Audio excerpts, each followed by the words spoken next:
Lagos, capitale économique du Nigeria. Une mégapole de 20 millions d'habitants qui grossit de jour en jour.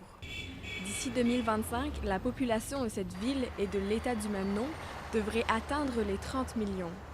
Embouteillages monstres, pollution et infrastructures décrépies. Des problèmes auxquels les autorités veulent s'attaquer.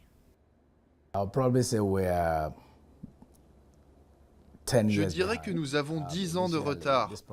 Ce problème perdure depuis 40 ans. Cela fait 5 ans que nous avons commencé à nous en occuper.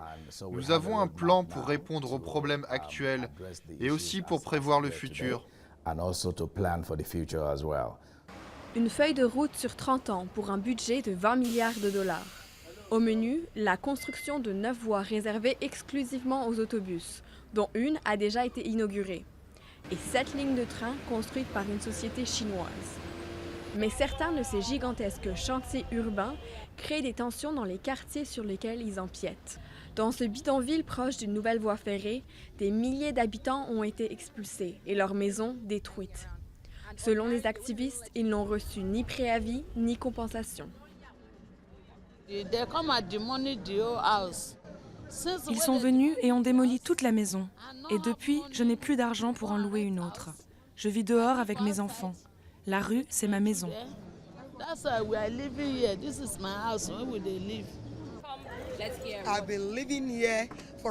J'ai toujours vécu ici. C'était la maison que je connaissais, la maison que je n'échangerai pas avec un autre trésor. C'est ma maison et ma maison, c'est mon chez-moi. Selon le gouvernement, les améliorations d'infrastructures et la construction de nouveaux logements dans ce quartier sont essentielles. Mais beaucoup ici craignent que les plus démunis ne bénéficieront pas de ces changements. Ils expulsent les pauvres et reconstruisent pour des riches ou pour embellir l'image de Lagos. Mais ils ne voient pas que si on les expulse de leur quartier, ils vont aller en chercher un autre où ils peuvent vivre. On ne peut pas faire ça à des enfants, à des femmes, à des personnes âgées et à tout le monde qui vit dans cette communauté.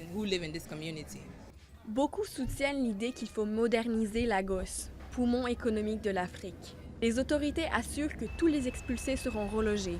Mais en attendant, la pilule est dure à avaler pour des milliers d'habitants.